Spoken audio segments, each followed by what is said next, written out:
Good afternoon. Welcome to this event. If you inhabit the world of academia, you know that when you're called exalted, that usually means you're paying for things. I plead guilty. On behalf of the School of Arts and Sciences and of the entire Catholic University of America, I want to welcome you to this event this afternoon, this forum. We're delighted that the academic and research interests of the Catholic University of America should coincide so well with issues that are of concern to the Church, to Catholics, to young Catholics in particular, and also to those who deal with young Catholics. So we couldn't be more pleased to be helping to sponsor this event and give it as much support as we possibly can. I'd like to recognize a few other names here, some who are here rather, but some who are not here. Part of the organizing genius, and a major part of the organizing genius for this meeting comes from the very vibrant intellectual community here at the Life Cycle Institute at the Catholic University. And I particularly want to single out Professor John White. John, wave hello to them. You'll be seeing a lot of John. John took over just at the beginning of this academic year as the director of the Life Cycle Institute and has already done a great deal to inject a lot of new vibrancy, energy, and just plain buzz into what goes on around here. He's taken a number of steps to reinvigorate the support for the Life Cycle Institute. And in a sense, this meeting today is one of the first fruits of collaborations that John has helped to promote between Life Cycle and some other individuals and some other organizations. Those individuals and organizations particularly include John's longtime friend, John Zogby, and Zogby International. And this collaboration is, as I say, one of the first fruits of the relationship that has been growing steadily between the folks here at the Life Cycle and John Zogby and Zogby International. John Zogby, I understand, will be joining us later in the afternoon or the evening and is not here yet. I particularly also want to mark the participation in this meeting of Father Charles Byrne, who is the president of Le Moyne College. I'm told that he's somewhere in a holding pattern. He's probably in that last 30-minute stretch that you have to go through before you land at National Airport. So when he arrives, please extend him your empathy for having gone through that experience. Finally, I want to thank Dean Hoagie of the Department of Sociology here at Catholic University. He's sitting here to my right, and he is the principal organizer of this meeting in collaboration with the Center for the Study of American Catholicism, whose capable director, Leslie Templer, you've already heard from.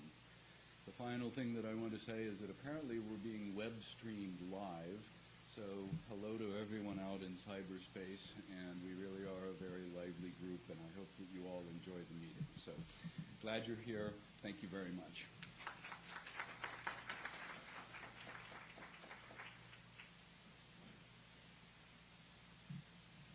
We will have brief greetings as well from Dr. John White, who is the director of the Life Cycle Institute, in which we are all sitting. Well, thank you very, very much, Leslie, and greetings to all my colleagues from LCI and our guests from Le Moyne and elsewhere. I want you all to know that it's our pleasure to have you here today. Let me just say a couple of brief words. LCI was founded by Boys Town in the late 1960s, so it's very appropriate, actually, that we have this discussion today on young adult Catholics. And I hope it will be the first of many such collaborations. The late Dean Acheson wrote his memoirs called Present at the Creation. It was the famous title.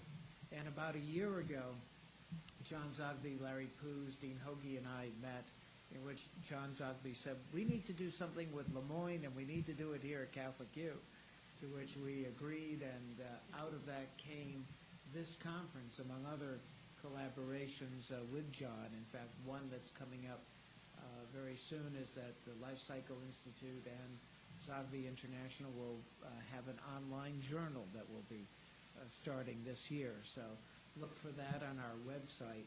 And by the way, if you do want to see today's conference, our website is very simple. It's lifecycle, one word, lifecycle.cua.edu.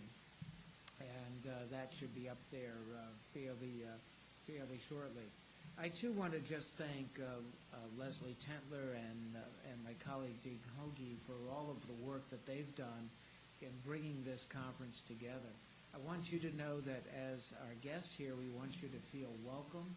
We want you to know that we do a lot of exciting work, including conferences like this one at LCI.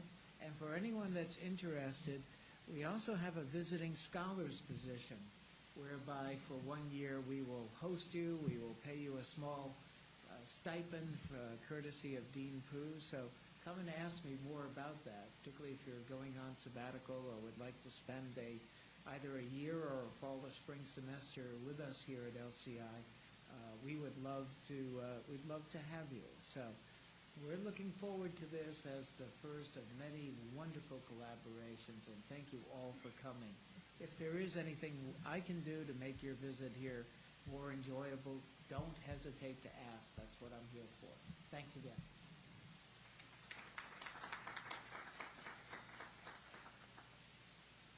Later on, when Father Byrne is out of his holding pattern and arrives, I will have him convey greetings from Lemoyne College to you. In the interim, welcome to the folks from Lemoyne. As John says, we are delighted to have you here. Our program this afternoon is divided into two parts. The first panel, which you see before you, will speak to recent research findings on young adult Catholics. After a brief refreshment break, we will reconvene for the second panel, which will address actual models of ministry to this mysterious demographic. The men, in other words, will talk theory, while the women will talk practice.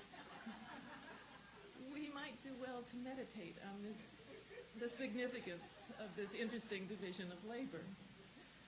Our first speaker this afternoon will be Dean Hoagie, who is Professor of Sociology at Catholic University and former Director of the Life Cycle Institute. Dr. Hoagie has quite literally written and co-authored too many books to mention, although I would draw your attention to Young Adult Catholics, Religion in the Culture of Choice, published in 2001 and available on the table outside the door for your perusal and, dare I say, purchase. He will be followed by William Dingus, an associate professor in the School of Theology and Religious Studies at Catholic. Bill is also a prolific scholar and a co-author of the Young Adult Catholic study I just mentioned. The final speaker will be Dr. William Barnett, chairman of the Department of Religious Studies at Lemoyne College, who seems to me, based on his CV, functions both as a sociologist and a historian of American religion. He has recently been co-principal investigator for Contemporary Catholic Trends, a longitudinal study of American Catholic opinion conducted jointly by Zogby International and Lemoyne College. Let us now turn to the speaker's presentation. I noticed that many of you did pick up the handouts as you came in, but if you neglected to do so, you might just raise your hands and I will distribute them momentarily. The speaker's presentations will be followed by a time for audience questions and comments. I assure you of that. Let's get started. Thank you. For my presentation, you'll need this handout. It's a one-pager. It looks like this with numbers on it.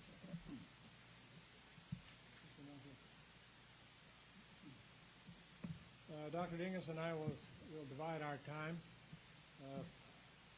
and thereby leave more time for Dr. Barnett, but there's plenty of time for discussion and questions, so please note the questions which are on your mind. We'll have plenty of time to deal with them. Leaders of Catholic institutions today need to understand young adults. The reasons are deeper than is commonly thought, and let me give you two reasons. First reason, It's a question of whether today's Catholic young adults will support Catholic institutions in the future. This is a concern because Catholic young adults are different from their elders, and the question is, will they still support us in the future? Will they, first of all, will they change in the direction of the elders so that today's elders predict tomorrow's elders? Or will they not change, in which case the adult constituency of the whole Catholic community will be changing. Social science research leans toward the no-change model, and that's the one we should adopt today. Young people will not change greatly between their present values and attitudes and later in the adult life cycle. Therefore, today's young adults predict tomorrow's older adults. The second issue has to do with ministry. How to minister to the young adults now. And that's the main topic of this symposium. I want to make 5 statements about young adult Catholics and then show you the research which supports them. First, young adults are carriers of cultural change. That is, throughout the world, young adults have been the change agents. Now, this has a trivial side in that young adults prefer one type of music for a few years and then another type of music for a few years. But it also a very profound meaning in that young adults have been the carriers of revolutionary change. Think, for example, of the Russian Revolution and the Chinese Revolution and the fall of communism, and now in the Middle East. Another pertinent example of that is the Tiananmen Square episode in China in 1989. Those were young adults, college students and college graduates who were demonstrating for change. Now, it's a question, where did these students get the revolutionary ideas? From their education. And an even deeper question, why do the Chinese authorities continue to send so many thousands of Chinese students to our universities and to universities in Europe? Don't they realize they'll come back changed? Yes, they will come back changed. Maybe they see this as acceptable or maybe even inevitable. Now, there's a rough analogy here between China and American Catholicism. The majority of students are not going to Catholic universities. Only 9% of the Catholics of college age are going to Catholic universities. Don't Catholics realize that if they send their sons and daughters to the finest universities, to the Ivy League and the finest state university, they'll come back changed? Of course they will. And maybe they see this as acceptable or maybe even inevitable. Now, the analogy is not quite correct because even if the kids go to Catholic universities and colleges, they'll also come back changed. But there's change in the air, and there's no way we can avoid that. Second, Catholic young adults today are not very distinctive from other young adults. We know this from data. The best data we have comparing young Catholics, that is 18 to 39, with everybody else in the population, 18 to 39, comes from the General Social Survey, the highest quality social science data that we have. It's done every year. It's financed by the National Science Foundation. And here's a few bits of data from it. In the year 2000, of all the Catholics in the United States, 24% had earned bachelor's degrees. That compares to 22% of the non-Catholics, so they're slightly more than average. The percentage who have computers in their home, 84%. In the general population, among non-Catholics, 81%. Average hours per day watching television, 2.64. The rest of the United States, 2.76. Not much difference.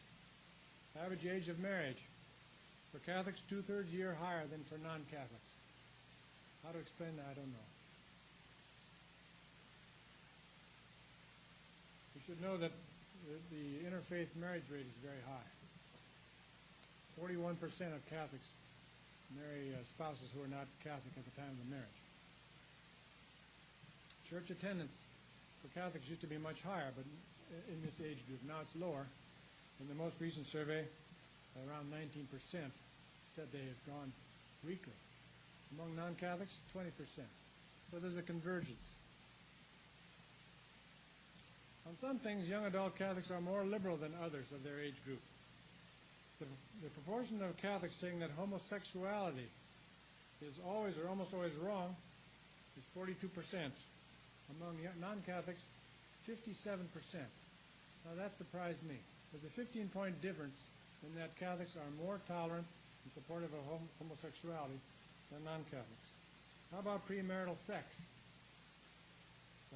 Catholics, 19% saying it's always wrong or almost always wrong. Non-Catholics, 33%. And again, a gap. How to explain this, I don't know. But you should be alerted that not only have Catholics converged with the other portion of the population, but in some respects are more liberal. Now, on many other measures, they're not so different. For example, how about sex education in schools? Almost the same attitudes.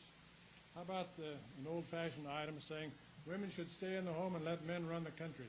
It's embarrassing to talk about that, but it's a poll item which has been used for many years for tracking trends. Catholics, 10% agree with that. Non-Catholics, 12%. How about the percent who've seen an X-rated movie in the last year? You're not ready for this, I'm sure. 38% of Catholics have, 37% of non-Catholics in this age group. So, one lesson I want you to learn is that the walls around the Catholic community are now down. At one time they were there. At one time put up by non-Catholics. The Catholic community didn't want them, but now they're down. And so a topic of our symposium today should be the whole issues of boundaries and boundedness, because the boundedness of the Catholic community is down. The walls are very, very permeable. As a result, Catholics see value in other religious teachings. We have good poll data asking if basic truth can be found in many religions or only in one religion. Catholics, 90% saying basic truths are found in many religions. Only 5% said only one religion contains ultimate truth. So this is something new in Catholic history which we have to deal with. Statement number 3. The trends over time are in the direction of greater individualism and greater moral autonomy. I've already mentioned mass attendance. Mass attendance is down in this age group. In the 1970s, about 37%. Today, around 19%. How about the belief that women should stay in the home and let men run the country? That dropped from 20% down to 10% in the most recent surveys. Now, on personal morals, let us talk about homosexuality first. The belief that homosexuality is always wrong or almost always wrong dropped from 68% in the 70s to 42% now.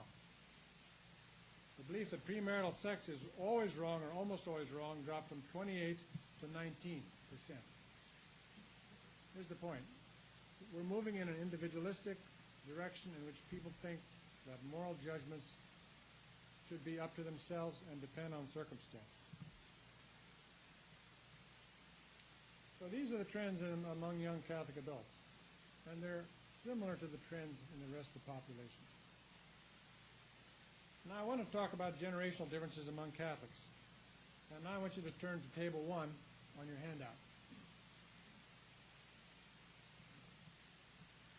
These are from the best data we have on generational differences in the Catholic community, from a Notre Dame survey that is sponsored by Notre Dame in the year 2003. Notice that there are 4 columns. The first is total. That is every person who says they're Catholic. And then the 3 age groups. The young adults are of interest to us, and then the middle group and the older group. Notice that the older group is persons 63 or older. And these are good data, as good as data as you'll get. The first question has 3 parts. Which one of these statements comes closer to the way you think?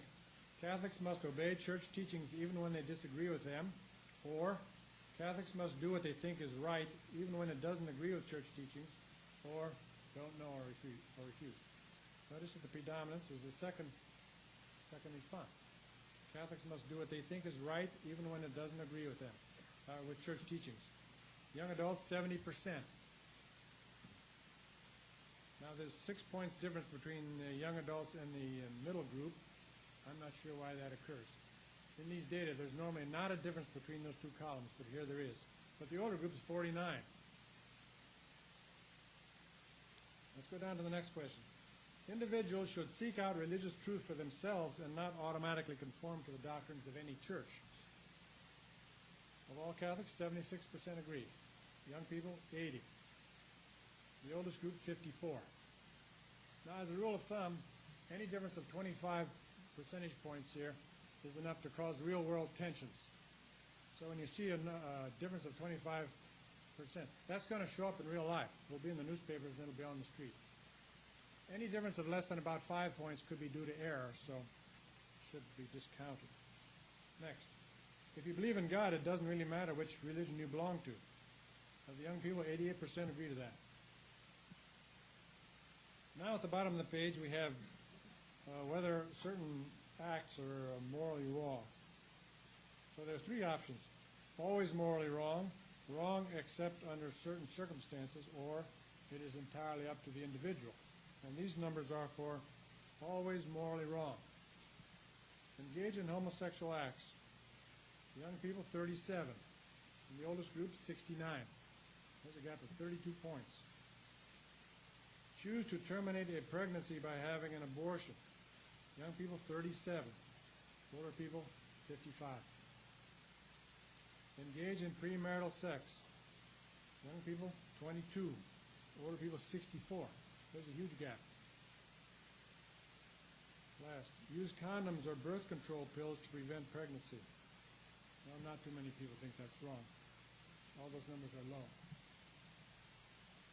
So the purpose of putting this in front of you is to get an overall outline of the Catholic community and how the young people fit in.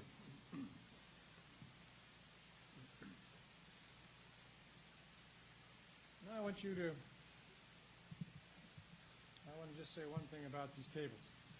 I'm aware that some writers have said that young adult Catholics are undergoing a revival or a return to traditional Catholicism. There are articles and books saying this. There's no doubt there are some of those people. Now, there is a doubt whether there's more of them now than earlier. We don't know that. But if you do a careful survey like this, with careful sampling, you don't find that. So don't believe that it occurs across the board. They're there, and we love them, but it is not an overall groundswell. Next statement. Young adult Catholics want more lay influence in institutional decision-making. Now turn to Table 2. Here the differences are not so great, but they're interesting. These are the percentage who agree. First item. Lay people should have some say in who their parish priest will be. Young people, 78%. Older people, 53%. Next. Church financial reports should show how much money has been spent on settling lawsuits against church leaders. Now, this time there's no difference. There's just a few percentage points, maybe error. Next. The Catholic Church needs better financial reporting at all levels. Well, most people agree on that, but the gaps are not so great. Last. Catholic lay people should withhold donations to the church until they have more voice in financial decisions. Well, that's pretty fiery stuff. Only 40% of Catholics agree with that statement. Young people up to 48%. So there's a difference between young and old, which is not uniformly great. Nothing like the difference on the moral decision-making. But the young people on the side of preferring more lay involvement. These questions were asked in the Notre Dame study because of the concern about the fallout of the sexual abuse crisis. And to what extent has that had an impact on Catholic commitment, and to what extent it's causing people to call for more financial visibility. Well, as you see there, the people do want more financial visibility. My last statement is already known to you. Young adult Catholics are not as involved in the institution of church. They don't go to Mass as often, don't receive communion as often, don't have as many friends in the church, and their Catholic identity is in general not as strong. For example, here's a statement. I would never leave the Catholic Church.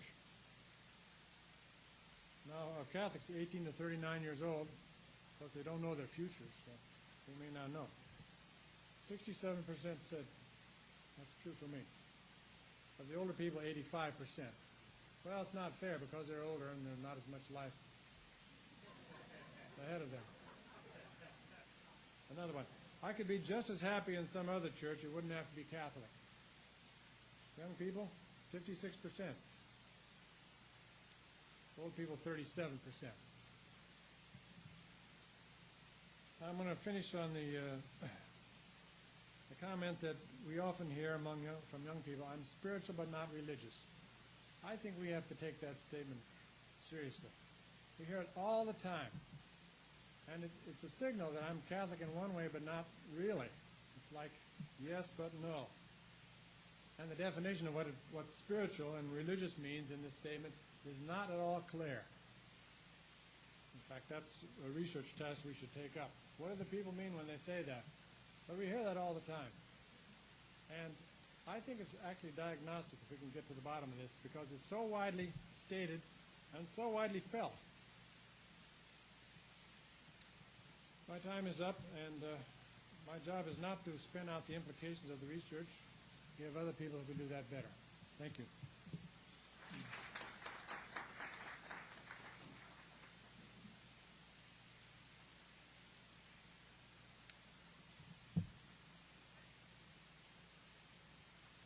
Thank you. I'm happy to be here, and thank you for coming. My task is a relatively simple, if slightly impossible one, and that is that what I'm going to do is to try to walk you in 15 minutes or so through basically a 288-page book. If you have read our book, what I'm going to say is going to be redundant, so please be patient. If you haven't read our book, there may be some news for you here. The data that I'm going to report on in the study that we did, this is data that actually predates what Dean has just described to you. And I'm not going to give you a lot of numbers. Again, if you're interested in this kind of thing, this information is spelled out in detail in the book. What I want to do is just simply identify major trends here. There is a handout. It's the one entitled Young Adult Catholics. It's 2 pages and on both sides. So it says Ministering to Young Adult Catholic Symposium up in the upper left-hand corner. Number 1, American Cultural Context. What I'm going to do is just basically and quickly try to walk you through that. A couple of things about this study, and when I say this study, this is the book, Young Adult Catholics, Religion and the Culture of Choice. This was a Lilly Endowment funded project. It was started in 1996. The authors are Dean, myself, Sister Mary Johnson at Emmanuel College in Boston, and Professor Juan Gonzalez at the California State University of California at Hayward. The way data was gotten for this study involved 4 dynamics, if you will. One was a national poll that was done for us by Princeton Research Associates. Another involved one-on-one interviews. Thirdly, we ran focus groups, different parts of the country. And we also did about 843 interviews from a representative sampling of representative parishes and from their confirmation lists in the United States. And of this 443 people who were interviewed from these parish confirmation lists, half of that population were Latino Catholics. 4 qualifiers, or I call them qualifiers before, again, going through this. One is that what I'm going to say doesn't tell anybody anything about any individual. What it tells you is about aggregate trends in this population. And by this population, we're talking here about people between 20 and 39 years of age. Secondly, there is a slight conservative bias in the data in our study, and that is a consequence of the fact that in order for young people, young adults, to be involved in this study, 2 things had to be true of them. One was that they had to fall into this age cohort, and the other thing was that they had to be confirmed as Roman Catholics, which was a way of sort of saying that we're acknowledging that at least at point X in time they were in some official way connected to the church. And, of course, the dynamic here is that not all Roman Catholics are confirmed in the church.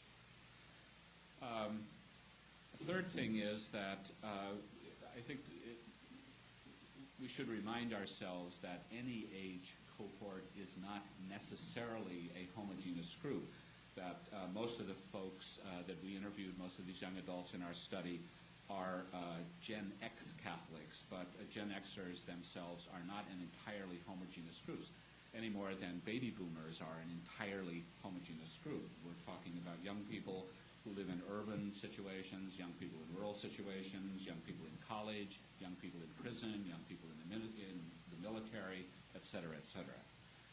The other thing, too, or a fourth thing, is that we did not go at this study approaching young adults or this Gen X as though this is some sort of a problem in the church, but rather as a challenge and an opportunity. And adding to comments Dean made about the importance of this population, one, it's a fairly large population, about 40% of the Catholic population in the United States falls in this particular age cohort. And the other thing is that in terms of the dynamics of the demise of religious traditions, this dynamic is not about the death of the old. It is about the inability to retain the young. Okay, I'm going to start on skip 1 and 2 and go down to 3 plus side factors. And I've divided this into plus side, minus side. If you want to talk about why Dingus sees this as the plus side and the other as the minus side, we can do that later. First of all, we found in this plus side category that most of these young people, the overwhelming majority of them, considered themselves spiritual. And again, this would be independent of their institutional connectedness to Catholicism, spiritual as measured by things like frequency of prayer and so forth. Secondly, the majority of them, the overwhelming majority, said that they liked being Catholic. Only about 10% of this population has in fact left the church, disassociated, and no longer self-identify as being Catholic. And in most of those cases, it involved interfaith marriage. Thirdly, these young adults have a quite strong, call it a sacramental sense or sacramental sensibility, as measured by things like a belief in the real presence in regard to the Eucharist, or seeing Christ in the sacraments. Fourthly, the Blessed Virgin Mary rates rather highly in their sense of what is core to being Catholic. This doesn't always cash out in terms of their actually participating in Marian devotional piety and things of this sort, but the Blessed Virgin Mary is an icon, is an image that they see as core constituent of whom what they are as Roman Catholics. This is even more true, as you might imagine, among Latinos than it is non-Latinos. Fifthly, this population, this is in some ways kind of sociology gobbledygook here. These young adults are not alienated so much from the church in the same way that we might talk about a lot of baby boomers for a variety of complex reasons being alienated from the church. In one sense, the situation that many young people are in is more akin to what's known as anomie. That is to say, a kind of normless, unclear sense of what it means to be Catholic. That's a different posture than I know what it means to be Catholic and I'm mad about it. And obviously this has implications, whether you see this as an alienated generation or an anomic generation. This has pastoral implications in terms of how one ministers to young adults. Next, many of them identify with Catholicism's global dimensions, like being part of what they see as a universal church. And I think this has something, resonates with, this is sort of the spiritual dynamic of globalism, if you will. They tend to rate their parishes quite high, particularly in regard to meeting or satisfying spiritual needs, less so in regard to meeting and satisfying more kind of personal needs. Many of them expressed a desire to want to know more about the tradition and want to have more and better religious education. And I'll say a little bit more about this in just a minute. This also relates to their children. Overwhelmingly, they are desirous of their children having some type of religious education experience. And they want to be religious producers, not just religious consumers, and to use that kind of market economy image, expressing a desire for a more active role in the life of the church. One other thing that I would add to this is that, to this list, is that we found generally that many of them had a quite positive attitude, perception of Pope John Paul II, at least in the sense of, here's a man of integrity, here's somebody that draws a line in the sand, here's somebody that cannot be had, etc. Now, whether or not that cashed out in terms of their own personal life by way of abiding by John Paul II's morality, that's another issue. But that there was a certain amount of admiration for John Paul II. Mine aside. Weak identity, institutional commitment. Many young people that we talked to had a very difficult time articulating any coherent sense of what it meant to be Catholic, and in some ways, more significantly, why that might be important. About 10% of them, as I noted, had left the church. About 33% described themselves as being inactive Catholics at the time we interviewed them. About 25% were not registered in any parish. Only about a third of them were attending Mass on a regular Sunday basis, although this gets up into the high 60s in regard to at least once a month.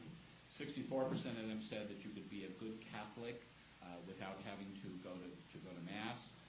Only about 17% were active in a parish in the last 6 months. Many of them have what some see as a kind of denominational sense of Catholic identity. This relates to some of the remarks that Dean made, some of the data that he referred to. About 50% of the population we interviewed believe that Catholicism is no different in substance from Protestantism in terms of main beliefs. Only about 43% of them indicated that they felt that the Catholic faith was in any way more faithful to the will of Christ than any other expression of Christian religious self-understanding. And more of them are less concerned that the church structures are divinely ordained. There are tendencies in this group, too, towards a more privatized religiosity. Again, 66% of them agreeing that individuals should arrive at his or her religious beliefs independent of any religious institution. We noted, and again, these are long-term trends. This has been going on for quite some time. A decline in traditional forms of piety and devotionalism.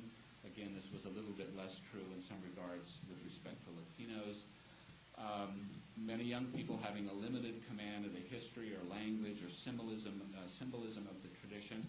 And I think this is significant in two ways. One is it's not just a cognitive process. However much we want to bemoan the fact or argue about, do Catholics know their faith? It's more significant in the sense of having had an experience of Catholicism as a culture system, in which by a kind of, if nothing else, process of osmosis, that you pick up an ethos, you pick up a mythos when you're part of a culture. So it's not just that there's a cognitive lack here, but also that they haven't experienced Catholicism as a culture system. And again, there are a variety of complex reasons why this is the case, but I make note of it here.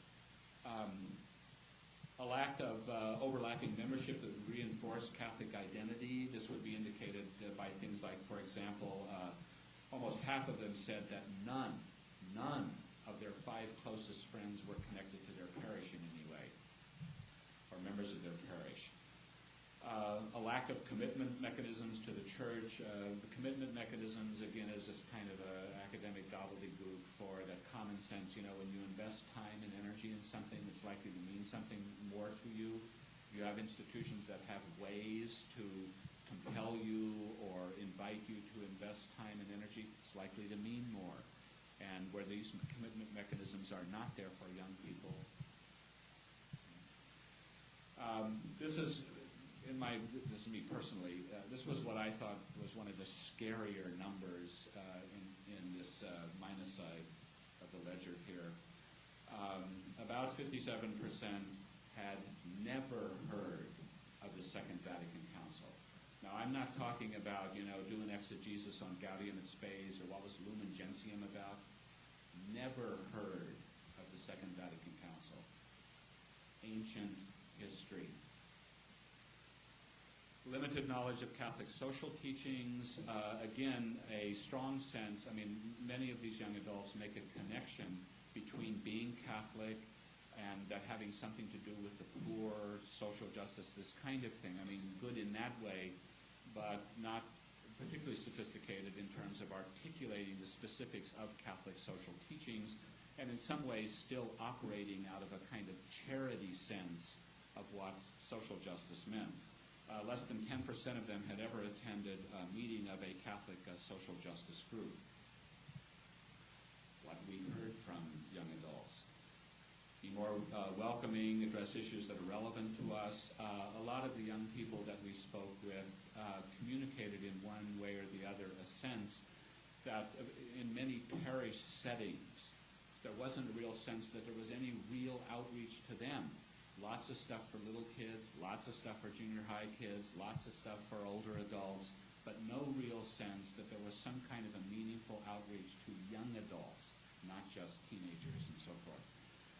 They want to be taken seriously, like all of us want to be taken seriously. They do not want to be talked down to or just talked at. There need to be more mechanisms to involve them in parish life. Again, this goes with these commitment things. There's a strong desire for better and more adult education and things like theology on tap, which I'm assuming Kate will have something to say about. Very positive about things of that sort. Also, for many of these young adults, some teachings of the church are problematic, and yes, it's all the obvious suspects: birth control, women's place in the church, married priests, homosexuality, etc. What we recommend: preferential option for young adults, meaning a positive, active, dynamic, sustained, systemic outreach to young people. We know you're important, and here's the way we're signaling to you that you're important in terms of time, energy, resources, and so forth. Build a distinctive Catholic identity in a positive way. Obviously, there needs to be a continuing discussion, a continuing embrace of ecumenical initiatives. That conversation, we cannot turn back on that conversation. What our common Christian heritage is, how we work with other Christian communities and so forth. But that cannot be done, or it cannot continue to be done, without also emphasizing what is unique and distinctive about this tradition and why that matters. This is also, too, in terms of building a distinct Catholic identity, this is not solely or singularly a matter of throwing the catechism at people. Also, a need for edifying liturgies. Again, this is common sense. All of us know this. For most Catholics, one of the connect-disconnect points with the church is the liturgy. When it's good, it's really good, and when it's bad, it's lethal. And this is no less true for many of these young people. We also know that Mass attendance correlates positively with other measures of Catholic commitment. Mass attendance correlates positively with other measures of Catholic commitment and attachment. And it's not altogether clear what the direction of that what the causal direction of that correlation is. They want better community experience, more and better adult education, better marriage preparation. Again, this is significant, or takes on added significance in relationship to the now interfaith marriage rate. We found in this particular study that about half of the non-Latino marriages were to non-Catholics. And people that know me know I say that this is going to have some very, very serious consequences down the road, folks, and I mean this both positively and negatively. With Latinos, the exogamous or out-marriage rate is a little bit lower. The reason for that is the ethnic dynamic is still working. Latinos are more likely to marry Latinos, are more likely to be Catholic. Better recruitment to all forms of church ministry, and help in reappropriating the tradition. Young people, many young people, like many of us, want spirituality, they want good liturgy, they want a sense of community, and they want an opportunity to serve. That's the essence of our okay.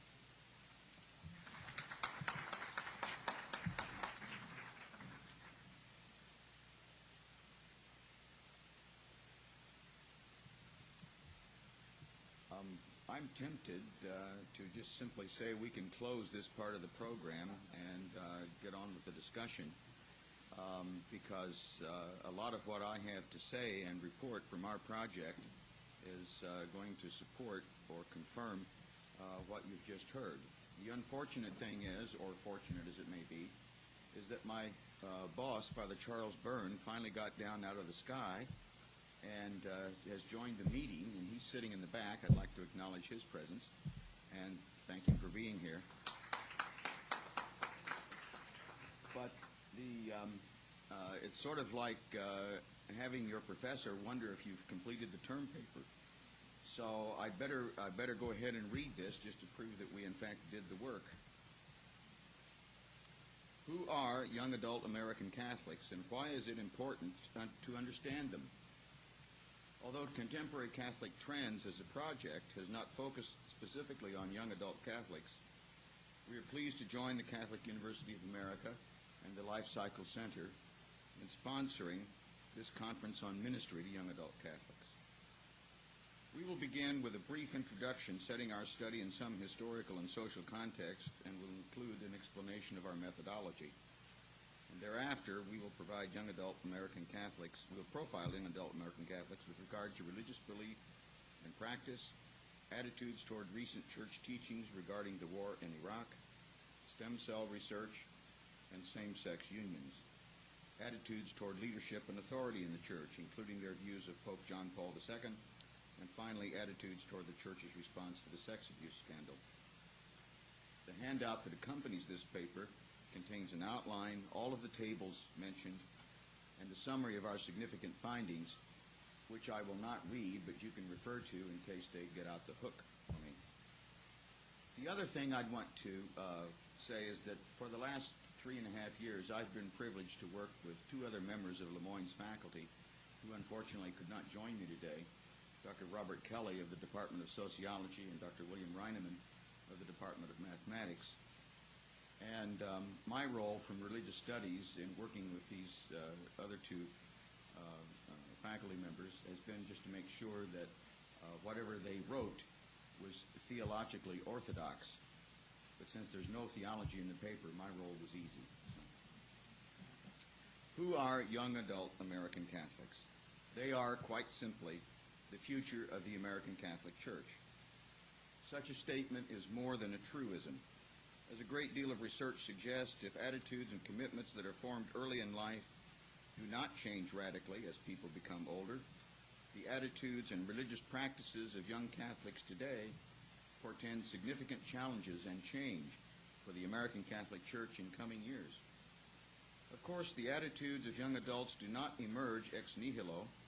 They reflect the changes that have affected religion, and specifically Catholicism, in recent decades. Prior to World War II and Vatican Council II, American Catholicism was a sizable religious group on the outside of American society that wanted in. Subject to decades of anti-Catholic bigotry, American Catholics developed a fairly clear sense of their own identity according to the maxim, external threat equals internal cohesion. During the 19th and early 20th centuries, American Catholics enjoyed a combined ethnic and religious identity that help them to cope with the hardships imposed by a laissez-faire, increasingly industrialized economic and social system. Despite tensions within the American Catholic Church among various ethnic groups, American Catholics generally express their religiosity in connection with the institutional church. That has all changed. Now American Catholics are fully assimilated into the American mainstream economically, socially, educationally, and politically. Just like mainline Protestants and American Jews before them, American Catholics increasingly face challenges to their identity as Catholics, not because they suffer discrimination, but primarily because the boundaries that once marked them off as distinctive have eroded. From others' research, we already know some things about young adult Catholics. Quoting my colleagues, for many young adults, Catholic identity is weak, focused outside the institutional church, and only moderately central to their lives. Unquote. Although they do not appear inclined to leave the Catholic Church or to cease considering themselves as Catholic in greater numbers than other Catholics, their religiosity is much more individualistic, less institutional. They are alienated, less engaged in the church as an institution than previous generations were. Moreover, they perceive fewer distinctions between Catholicism on the one hand and other Christian denominations on the other hand. They are relatively ignorant of Catholic tradition and doctrine, and most are only vaguely aware of the reforms and doctrinal shifts of Vatican II. This sort of diffused and weakened Catholic identity poses significant challenges to the American Catholic Church, not just to maintain the status quo, but to move into the 21st century with renewed vitality and a sense of mission. Our paper does not seek to overturn or depart from earlier findings. Rather, we hope to refine the picture of young adult Catholics that has begun to emerge in the areas already mentioned. Although we are acquainted with the relevant literature, we cannot dwell on it here. But resting somewhat on the work of others, our primary hypothesis regarding each of these areas is that young adult American Catholics are more likely than older Catholics to be liberal, somewhat alienated or disaffected from the Church, its religious practices, and its teachings. In short, we hypothesize an age effect, and that this age effect exists, and that within this effect it is possible to distinguish young adult Catholics from other adults. Occasionally, our data run counter to this general hypothesis, such that closer analysis and interpretation becomes necessary. But in the end, we hope that this refined picture can help the American Catholic community to shape its future more intelligently in response to the circumstances that confront it.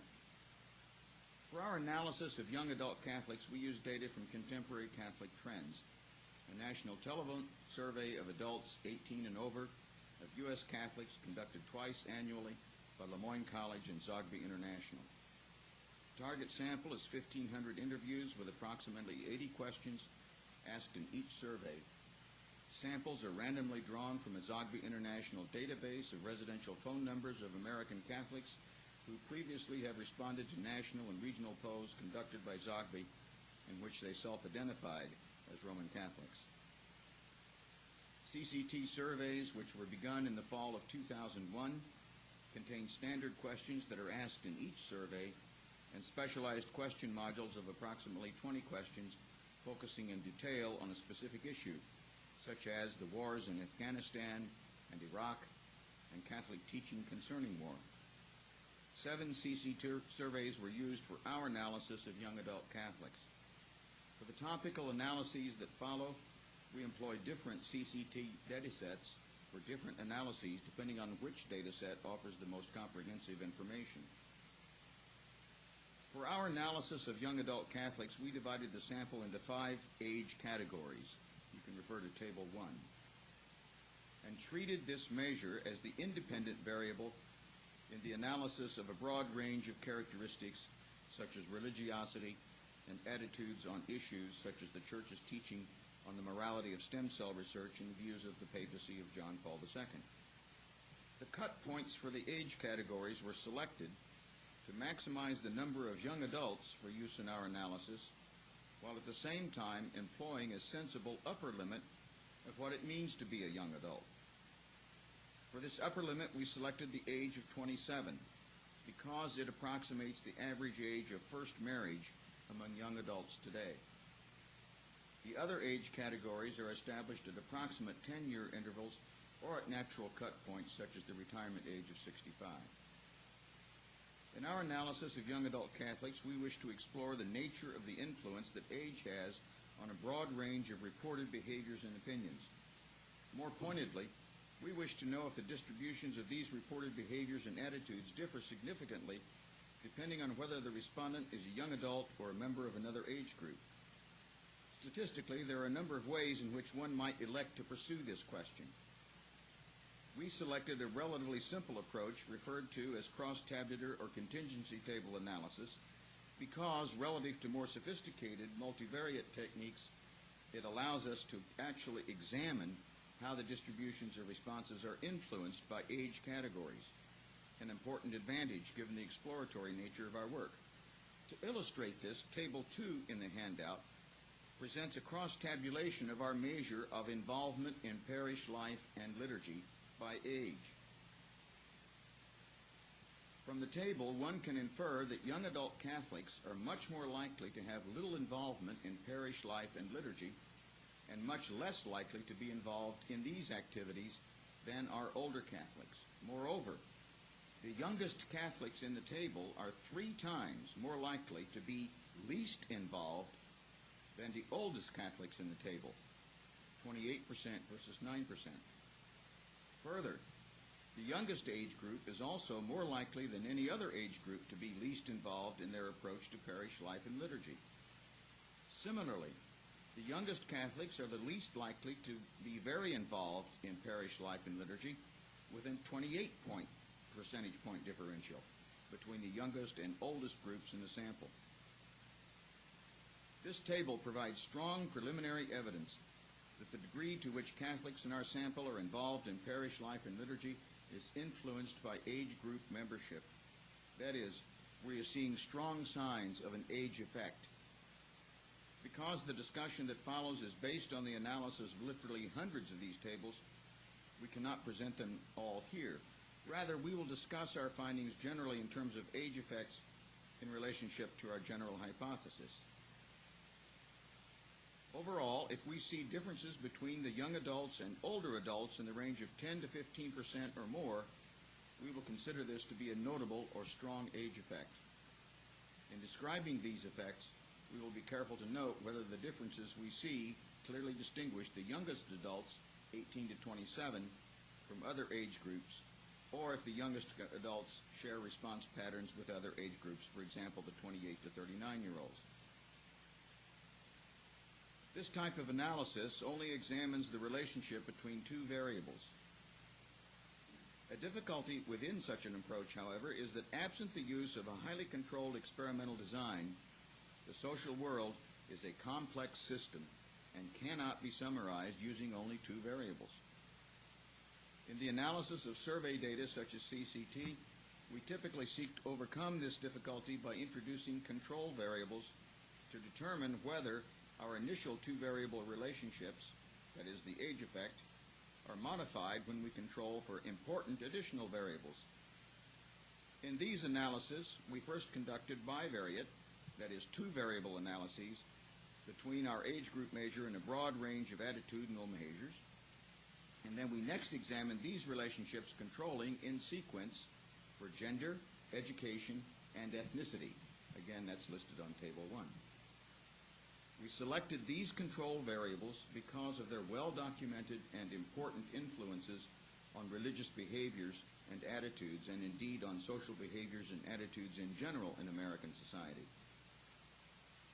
As a closing methodological note, it's important to consider that while CCT is a rich data source for the examination of American Catholics, it is at the same time limited by the very nature of its methodology. 2 limitations are notable in connection with this analysis. First, surveys based on telephone interviews simply do not possess the richness of detail or the complexity of meaning that may be derived from data collection methods such as intensive face-to-face interviewing, small focus groups, or intensive participant observer field methods. Second, the very meaning of our measure, age, derived as it is from 7 surveys taken over the course of 4 years, may be understood in a number of ways. For example, age may be interpreted as a proxy for the measurement of developmental processes, such as the effects of aging.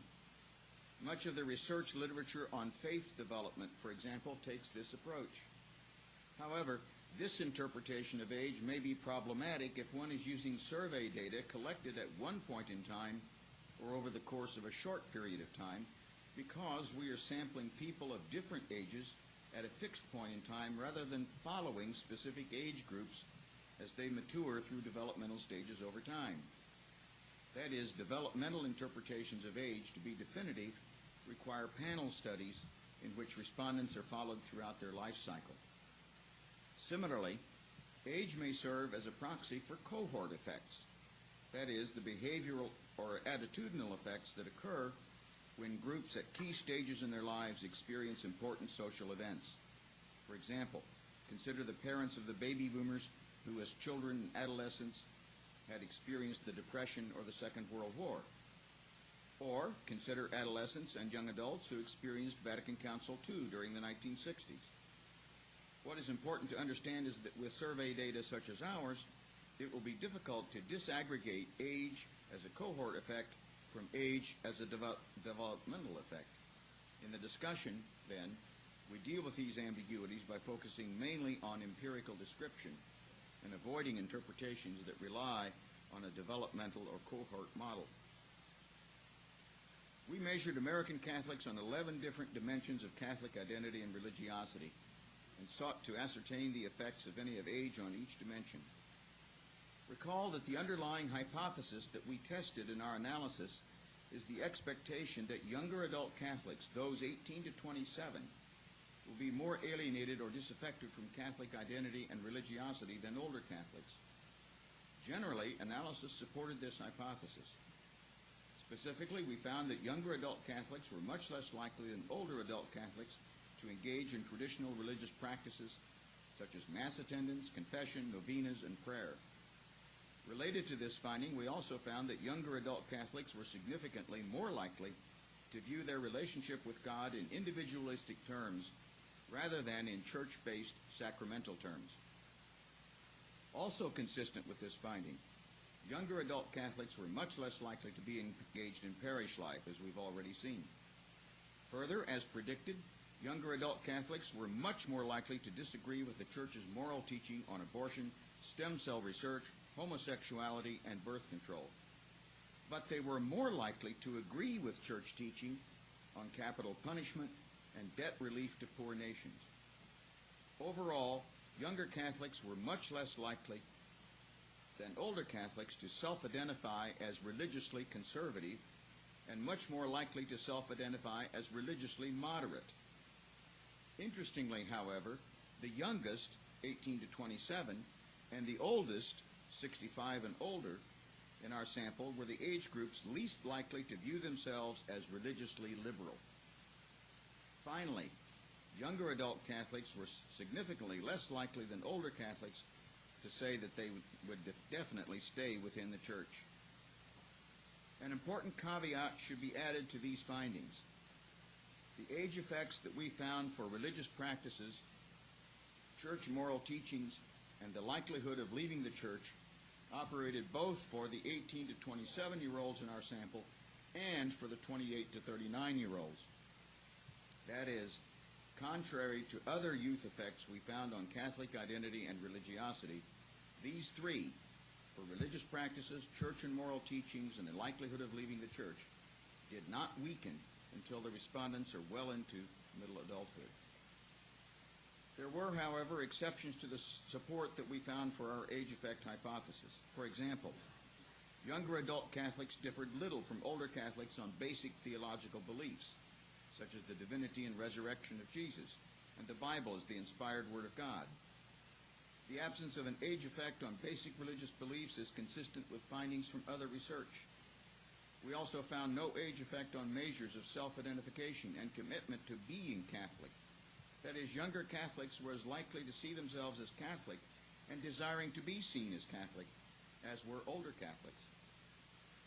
Perhaps most surprising among our findings is that older adult Catholics, rather than younger Catholics, were more likely to support greater levels of democracy and accountability in the church. This finding directly contradicts our hypothesis. Consistent with this surprising finding is the fact that we found no relationship between age and support for reforms in church regulations related to priestly celibacy and the ordination of women.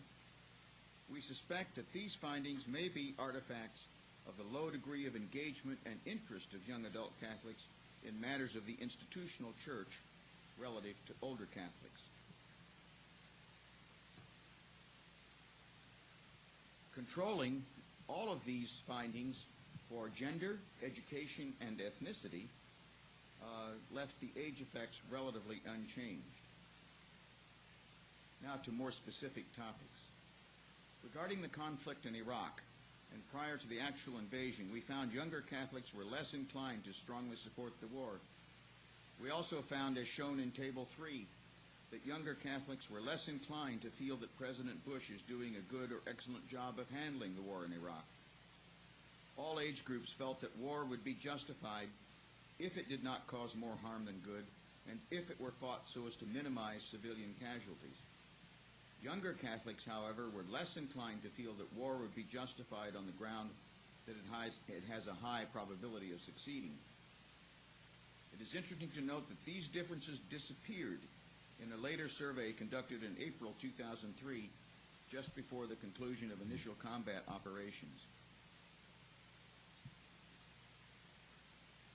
Regarding stem cell research, on the creation and use of embryonic stem cells, results were pretty much as expected.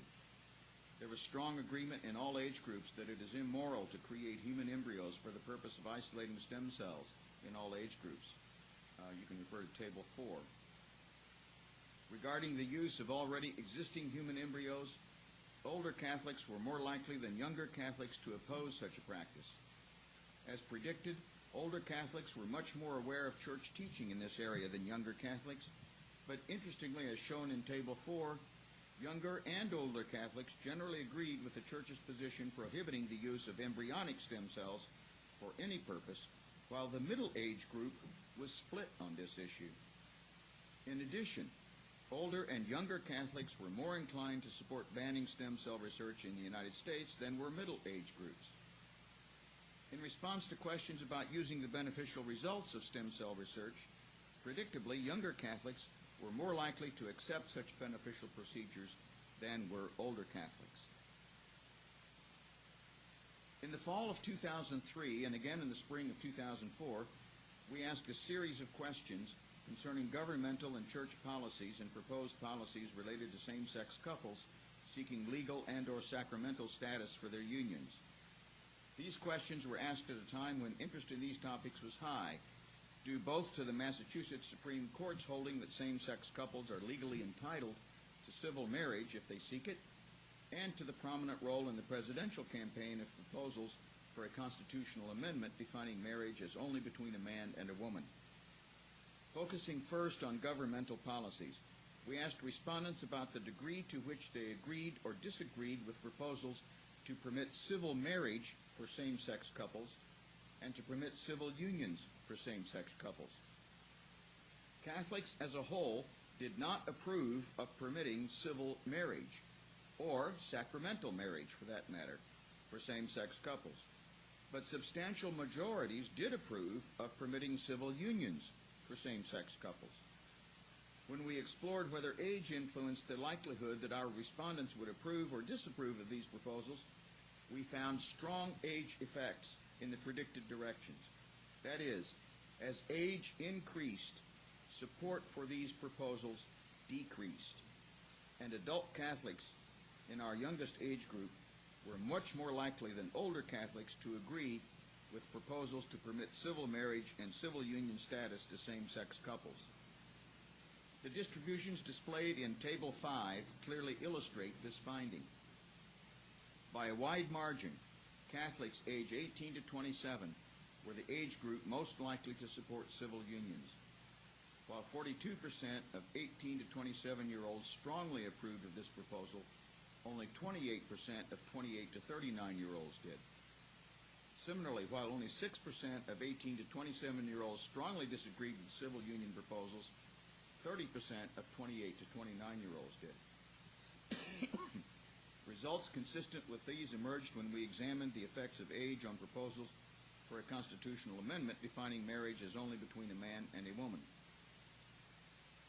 Turning to church teachings and policies, a very similar pattern of age effects emerged when we examined questions concerning the church's position that homosexuality is against natural law, that sacramental marriage should not be permitted to same-sex couples, and that all Catholics and Catholic public officials should oppose laws sanctioning same-sex unions. Again, as age increased, support for the church's position decreased, with the youngest adult Catholics most likely to oppose the church's official position on these issues.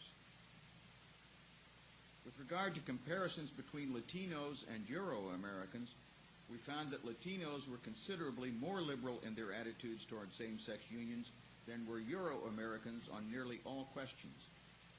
When we examined the relationship between age and attitudes toward same-sex unions while controlling for ethnicity, however, the familiar age effect relationship we've described remained largely unchanged. CCT surveys periodically ask respondents two questions concerning leadership and authority in the church. The first question concerns whether respondents believe that the church should become more democratic in its decision-making. A large majority, 63.5%, 34.7% strongly of respondents agreed with this proposition in the spring of 2004. Our guiding age effect hypothesis led us to suspect that young adult Catholics would be more likely than older Catholics to agree with this proposition. Contrary to our expectation, however, younger adult Catholics were less likely than older Catholics to agree that there is a need for democratization in church decision-making. Table 6 illustrates this pattern. The two youngest groups of adults, those aged 18 to 27 and 28 to 39, are between 17 and 20 percentage points less likely to strongly agree that the church should become more democratic than the two oldest groups, those aged 50 to 64 and 65 and older. Further, although slightly weakened, this pattern endures even if the strongly agree and somewhat agree response categories are collapsed. The second question asked in each CCT survey is a standard job approval query as to whether the American bishops, as a group, are doing a good job leading the U.S. Church. When we first asked this question in the fall of 2001, prior to widespread awareness of the clerical sex abuse scandal, the bishop's approval rating was very high at 83%. After the scandal became widely known, however, the bishop's approval rating dropped markedly, so that by the fall of 2004, it had fallen 26 percentage points to 57%, as shown on Table 7. Once again, our theoretical expectation was that younger adult Catholics would be more critical of the bishops than older Catholics. In fact, we found that the effect ran in the opposite direction, albeit weakly. How might we interpret these findings? We suspect that because older adult Catholics are more engaged in the institutional church, they perceive themselves to have more at stake in the institutional church than do younger adult Catholics. And as a consequence, that in light of the bishop's performance in response to the scandal, they are more critical. In short, because older Catholics care more about the church as an institution, they are more critical of it. As expected, the youngest group of Catholics, 18 to 27, follow Pope John Paul's activity less closely than do older Catholics. Nevertheless, with regard to some issues of which young American Catholics have some knowledge, they are surprisingly less critical of Pope John Paul II than our hypothesis would lead us to suspect. For example, when asked whether Pope John Paul II had understood the distinctive challenges facing the American Catholic Church, you can refer to Table 8, a strong majority of those 18 to 27 agreed, 44% strongly. All older Catholics agreed less with that statement by 5 to 10 percentage points. Similarly, when asked whether Pope John Paul II has been an effective leader for improving the status of women in the church, a similar majority of the youngest group agreed, 43% strongly. Older Catholics gave the Pope much lower marks for improving the status of women in the Church. Finally, since early 2002, when the clerical sexual abuse scandal in the Catholic Church first became a matter of nationwide attention, we have tracked Catholic attitudes toward the scandal with special attention focused on the laity's reaction to the hierarchy's responses to the scandal. Data for this analysis are derived from surveys conducted in November 2002 and May 2004. As with other areas of our analysis, our general hypothesis leads us to expect that younger Catholics are less engaged in matters pertaining to the administration of the institutional church. Thus, although nearly all American Catholics were aware of the sex abuse scandal when we fielded our first survey on the scandal, Catholics in the youngest age group, 18 to 27, were somewhat less aware than older Catholics of policies adopted by the U.S. bishops to cope with the scandal. Moreover, although they expressed dismay at the scandal in roughly the same proportion as older Catholics, they were somewhat less critical of the U.S. bishops' responses to the scandal than were older Catholics. For example, as you can see on Table 9, when asked how aware they were that the Vatican had withheld approval of policies adopted to deal with the scandal by the U.S. bishops at their June 2002 meeting and had requested specific changes, younger Catholics were far less aware, by 30 to 45%, than older Catholics of the Vatican's reaction or action. Somewhat surprisingly, in the context of a series of questions related to the scandal, younger Catholics were slightly less interested than older Catholics in greater shared authority with the laity or in greater openness in financial and administrative matters in the American Catholic Church. Indeed, although all Catholics were angry at offending priests and bishops, older Catholics appeared to be somewhat more annoyed than younger Catholics and in more of a mood to demand these kinds of reform. When we control for gender, and this is one time when I think it's kind of interesting, and then I'll close. When we control for gender on this matter, a few effects emerged. On the one hand, among the youngest age group, men felt somewhat more strongly than women that priests guilty of a single instance of sexual abuse should be defrocked. On the other hand, women felt much more strongly than men that priests should be compelled to testify in court about instances of sex abuse based on information derived from the confession of a victim or from an admitted perpetrator. Similarly, a majority of women compared to a minority of men disagreed with the policy of requiring out-of-court settlements to remain confidential. Moreover, in the youngest age group, a clear majority of women disagreed with the dioceses invoking separation of church and state to avoid discovery before trial, whereas the men were evenly split on that issue. Now, rather than simply read the significant findings to you, those are listed in your handout, I would like to close by raising one question. It's a question that Dean Hoge began with, or it's one that he mentioned at any rate, that might spark some discussion later. And the question is, do the age effects that we see for younger Catholics really portend the future of the American Church? Or are they a function of developmental stages of maturation? Will the youngest Catholics outgrow certain portions of their worldview or not? Our study and our data do not allow us to answer that question, but I think it is the question that perhaps we should pay some attention to later this afternoon. Thank you.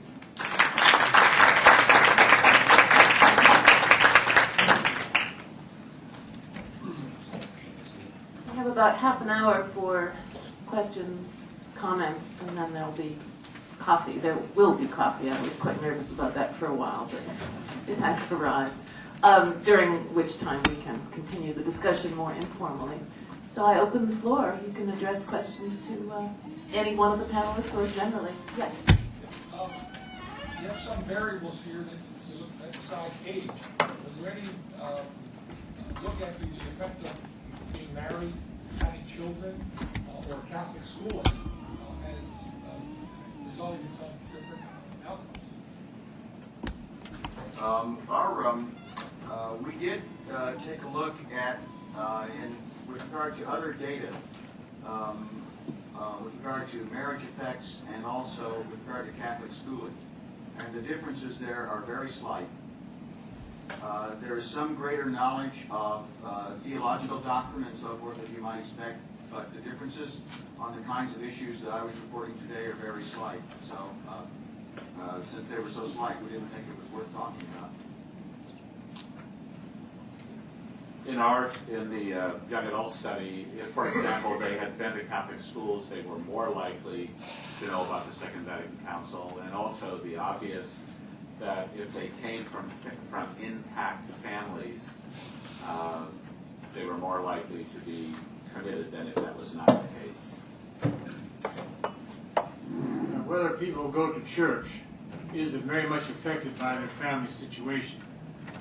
Parents with children are more church involved than parents without children. People who are married are more involved than people who are single. Similarly, people who have bought into the local community, for example, by buying a house, are more in church involved than those who are just passing through. So church involvement is actually a unique variable which is heavily dependent on family situation. Yes, Father McLean. One thing that one hears from the seminaries is that over time, the population of seminarians has moved from a much more liberal and socially concerned group to a much more conservative, cultic, and you might say in clothing, conservative and concerned. One has also a parallel kind of experience, I think, on campuses where you have conservative student groups becoming quite noticeable and vocal and strong. Those are two particular subsets of the young adult Catholic. How would that relate to the kinds of studies and statistics that you have brought up? I'll take a shot first. I can't speak with regard to the seminary culture because I have no direct acquaintance with it, except for hearsay. But with regard to young adults on college campuses, I think it depends partly on the campus atmosphere and culture of a particular university or college. I've been teaching for nearly 30 years at Lemoyne College, all undergraduates, and I would say that our data roughly would conform to their outlook. They would be very liberal on some things, especially with regard to the church's teaching on sexual matters and so forth, much more liberal. About the same on basic doctrinal beliefs. Not much change there, I think, from the general population.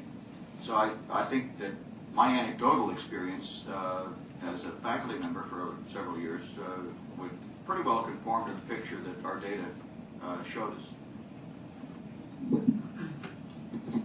Is this thing on? Well, I'm a part of a research group which has watched Catholic lay attitudes over the years by using identical surveys spaced, in this case, 6 years apart. And right now there are 3 such surveys, and another one will be done soon.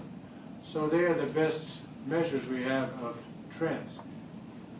Now, the trends in the Catholic laity are mostly in the young adult sector. The young educated adults, that's where the main trend is. And it is not in the same direction as a trend among young priests, who are more conservative in ecclesiology. Not in everything, but in ecclesiology and theology of the priesthood and liturgy. Those are the 3. And so, in this sense, the trends are not parallel. They're going in different directions.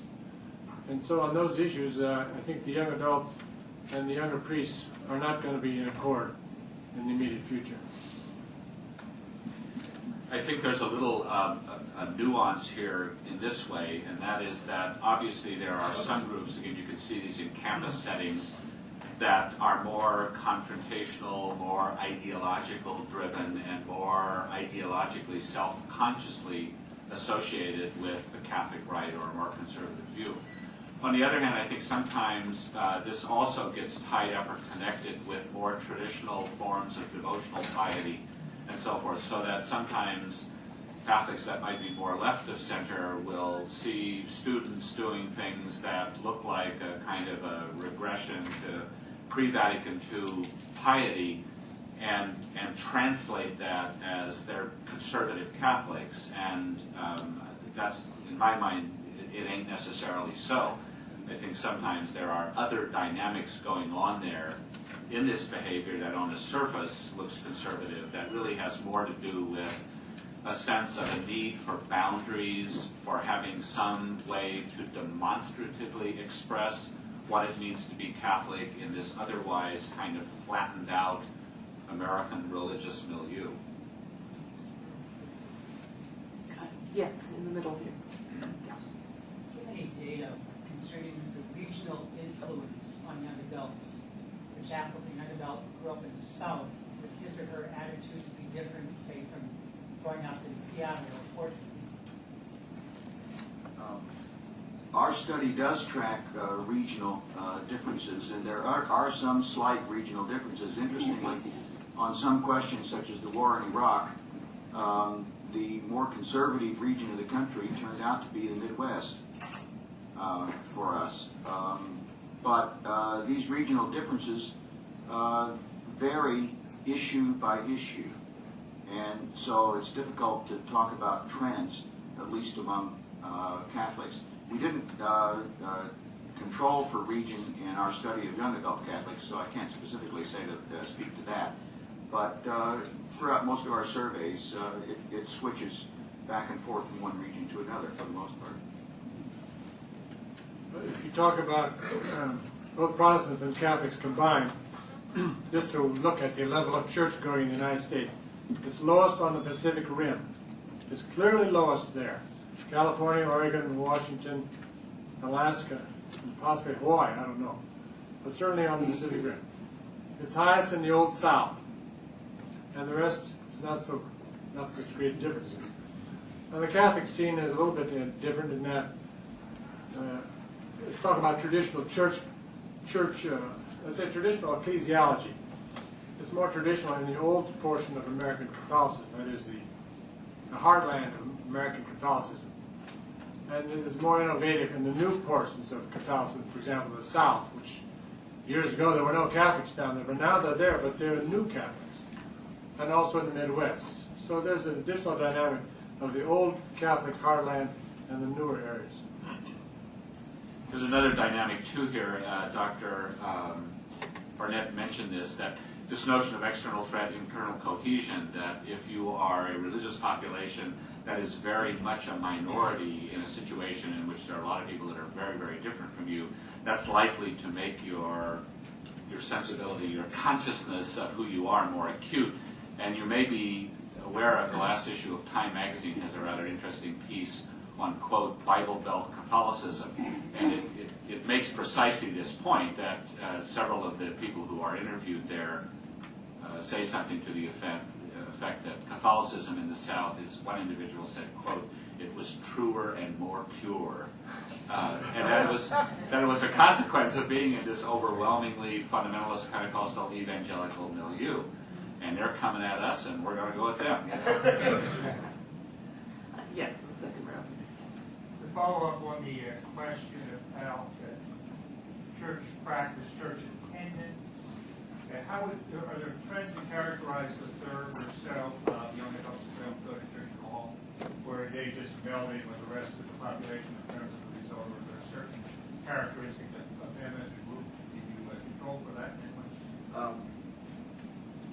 With regard to that, we tended to not use mass attendance as a control variable. We wanted to find out rather which age groups were in fact attending Mass.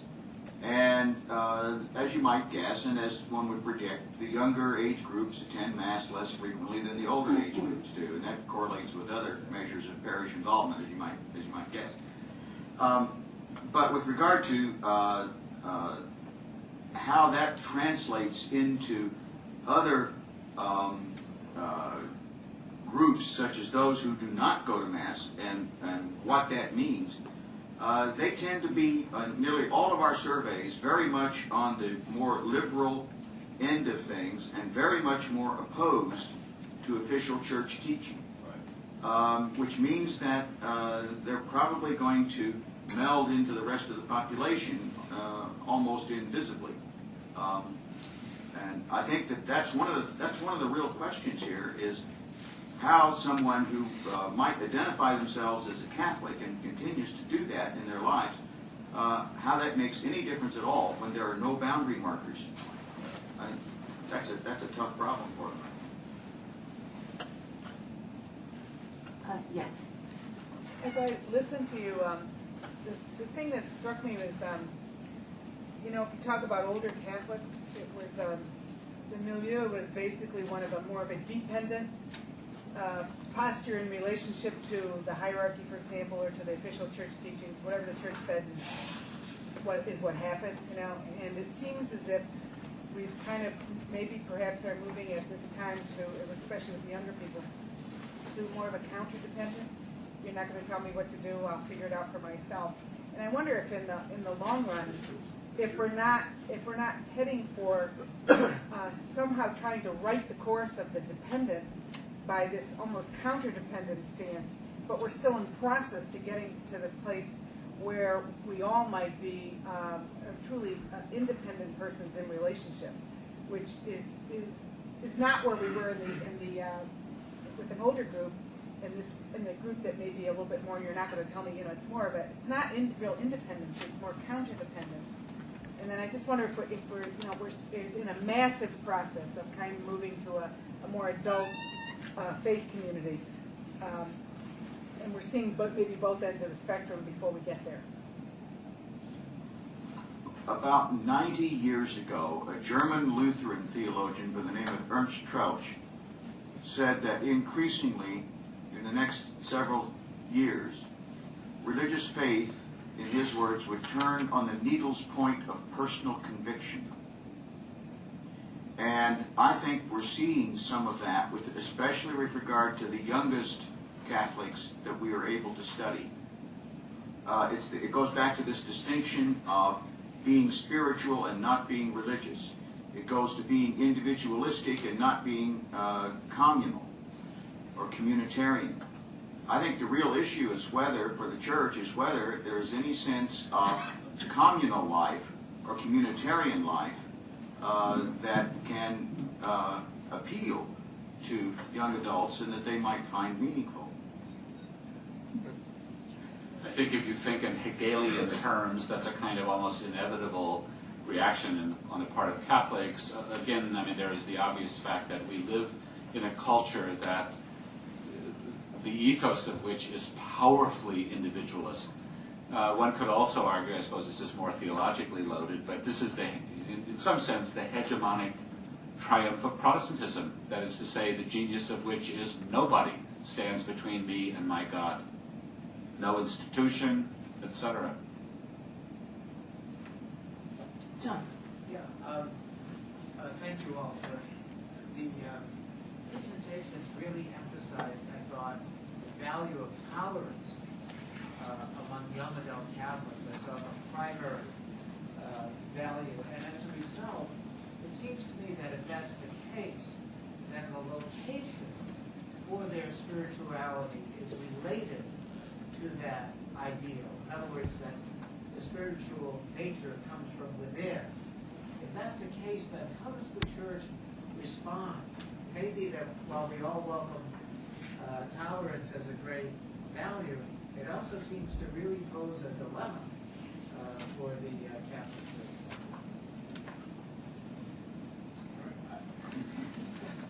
Church. This may sound awful. Might it be that people are in fact tolerant, or we have this perception that people are tolerant, and at one level, this is an expression in a sense of ignorance. That is to say that they really do not, it's a tolerance born of an ignorance of difference. The other thing is that this is more impressionistic on my part. At least some of the people that I interviewed when we were doing this study, I had a sense that, I mean, the more you sort of push them, that they really did have some pretty hard beliefs. That is to say, things that they were sort of dug in on.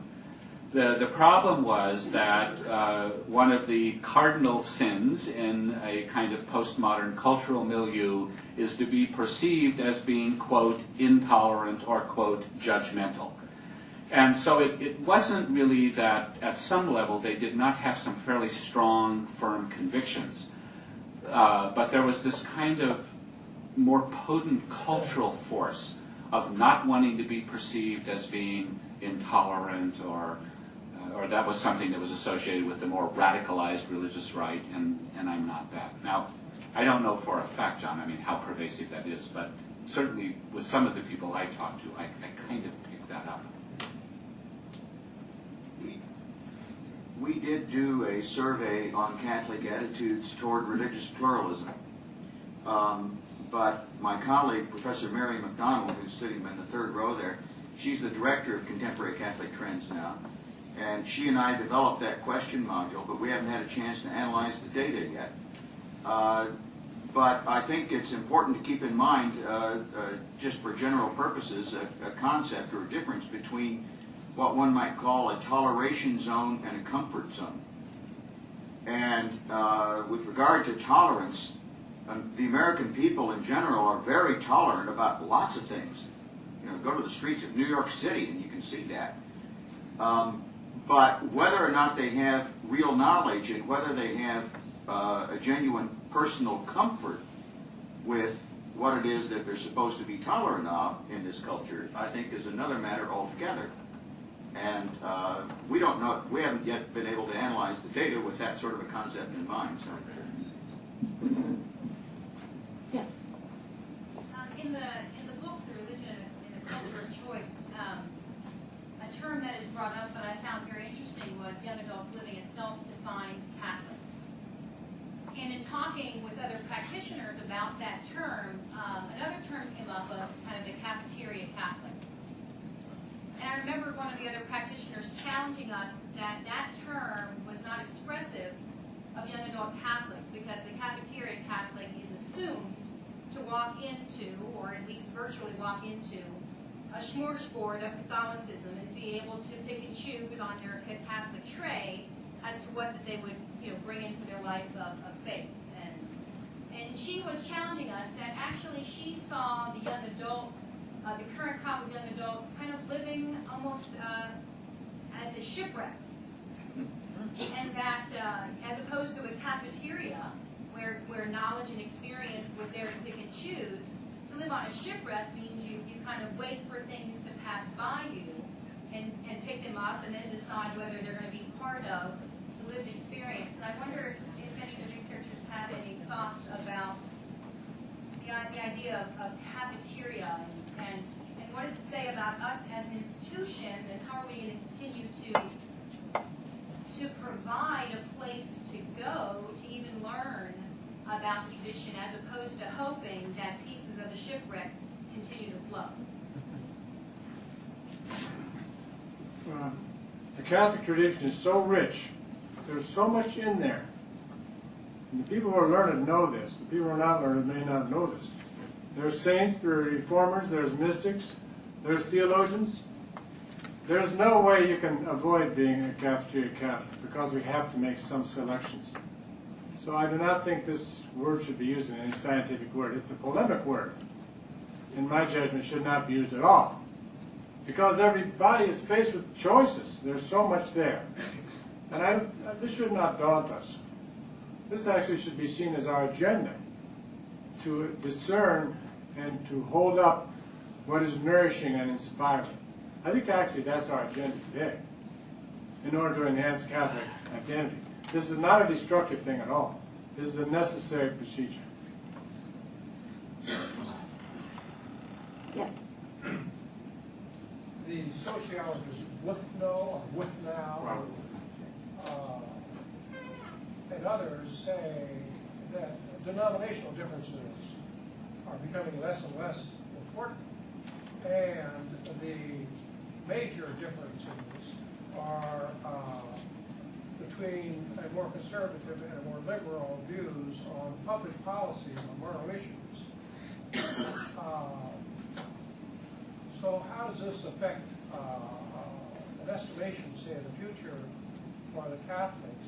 For example, it's surprising to a lot of people that so across the board, many states in the last election opted against marriage between homosexuals, and it was sobering for many Democrats that the religious issue contributed to their loss. So does this, is this in a different direction than what you're primarily studying? Just very quickly, in the, I think long-term historical trends are important to note, and then I'll let my colleagues comment on what's going on now. In the 1930s, Catholics supported Franklin Roosevelt and New Deal Democrats by about 90 to 10%. Since Catholics have joined the mainstream of American society after World War II, now one of our sponsors, John Zogby, will argue that there is no such thing as a Catholic vote. There's certainly not in that sense. And so I tend to see, just personally, that what is happening is the ideological differences between religiously and perhaps politically conservative people on the one hand and more liberal people on the other hand runs within the religious denominations and not between them. And I think we see some support for that in our data. I think this may be relevant. I basically myself agree with Ruth Wuthnow's insight about this. One of the things that I'm struck about Catholics is that if you look at a lot of the social science research on Catholics over the last 30, 40 years, much of the attention has focused on the gap or discrepancy between official church teachings and what in fact Catholics believe and do.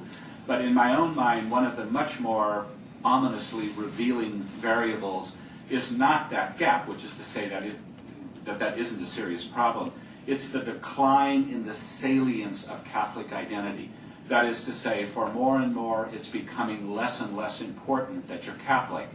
And this is significant because it has profound behavioral consequences. And if the idea of being Catholic in some distinct, unique, doctrinal way isn't that relevant, but you're still sort of connected to the church, then I think this where you are on this ideological left-right thing plays more and more of a role. So that, a liberal Catholic has more in common with a liberal Methodist than they do with their own conservative Catholic co-religionists. Where there's that lost sense that there is something unique, there is something distinctive, there is something important, and there is something salient about this identity. It's not just another denomination. It's not usually the role of the MC to ask questions of the audience, but I do note, from my vantage point, that we have a few certifiable young adult Catholics in the room. So we've heard from one, I suspect. But I'm curious whether any others here would like to comment on how accurate all these numbers seem to them to be in terms of their own experience and that of their friends. Are there any brave souls here? Thank you. Thank you. I think, well, particularly for me, and I'm not sure if my colleagues would agree, that I think particularly with the issue of education, I just think that there's been a real failure to educate, like, my generation in terms of, like, CCD or religious education during our upbringing that has contributed to the weakening of our Catholic identity, because we don't know. I mean, I know because I went to school here, I don't think if I did, I am a graduate of this institution, but if I wasn't, I don't think I would have any idea what Vatican II is. or was. I know that my siblings, who are 5 years younger than me, have no idea. So, I mean, they wouldn't have an idea if it wasn't for me, I guess. So, I just think there's been a failure to educate. Well, on that sobering note, perhaps we should adjourn for coffee. We will reconvene at 3:40, 20 to 4, for our second panel.